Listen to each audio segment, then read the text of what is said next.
രാവിലെ എണീറ്റ് വരുമ്പോൾ തന്നെ ഇത് മുറ്റം നിറയെ മാങ്ങ കേട്ടോ. നല്ല മൂവാണ്ട മാങ്ങയാണ്, നല്ല മധുരമുള്ള മാങ്ങ.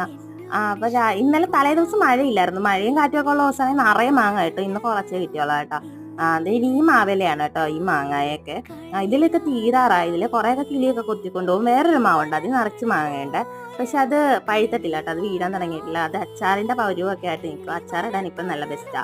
പിന്നെ അതുപോലെ കപ്പയായിരുന്നു കേട്ടോ. കപ്പ വേവിക്കാന്ന് വിചാരിച്ച് കപ്പ എല്ലാം റെഡിയാക്കി. ഞാനാണെങ്കിൽ മറ്റേ നാളികേരമൊക്കെ അരച്ചാട്ടോ, തേങ്ങ അരച്ചാണ് കപ്പ കുഴയ്ക്കുന്നത്. പിന്നെ കപ്പയ്ക്കകത്ത് ഞാൻ കറിവേപ്പില ഇടും കേട്ടോ. കപ്പ കുഴയ്ക്കുന്നതിനകത്ത് അതിനകത്ത് ഒരു കറിവേപ്പില ഇടുമ്പോൾ നല്ലൊരു സ്മെല്ല് വരുന്നത് എനിക്ക് ഭയങ്കര ഇഷ്ടമാണ്.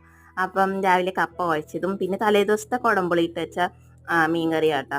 അതിനകത്ത് പീസൊന്നും ഇല്ല, പീസൊക്കെ തീർന്നു. അപ്പം നല്ല നല്ല കളറല്ലയോ, കപ്പയും ഈ മീൻകറിയും കൂടെ ഒഴിക്കുമ്പോൾ തന്നെ നമുക്ക് കഴിക്കാൻ തോന്നും. അപ്പോൾ ഇന്നത്തെ വീഡിയോ ഇത്രേ ഉള്ളൂ. ഇഷ്ടപ്പെട്ടാൽ ലൈക്ക് ചെയ്യണം, സബ്സ്ക്രൈബ് ചെയ്യണം. ടാറ്റാ.